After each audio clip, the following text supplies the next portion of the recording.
এখন আমার অবস্থা হয়েছে ঠিক সেই তরুণ ডাক্তারের মতো। এক তরুণ ডাক্তার নির্জন পার্কে তার প্রেমিকার সাথে মিষ্টি মধুর আলাপ করছিল। তরুণীর হাত ছিল সে ডাক্তারের হাতে, আর তরুণীর হাত দুটো ছিল নিখুঁত সুন্দর শৈল্পিক। এই কথারই তরুণ ডাক্তার বলছে এভাবে, বাহ, তোমার হাতের পালস তো খুব টাইমলি বিট দিচ্ছে। এখন আমার অবস্থা হয়েছে ঠিক সেই তরুণ ডাক্তারের মতো।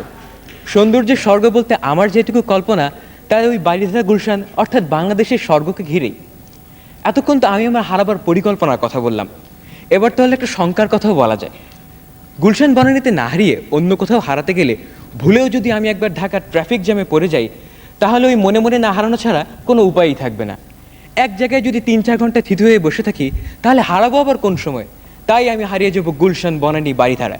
এদিকে আসতে হলে বড়জোর উত্তরা কিংবা ডিওএইচএস, মহাখালী পার হতে হলে আমি বাপু ঘরেই বসে থাকবো, অত হারিয়ে কাজ নেই। এর চেয়ে আমার কল্পনাই ঢের ভালো, কেননা আমার মতন অক্ষম এক বাঙালি যুবকের ওখানে হারানো হবে না।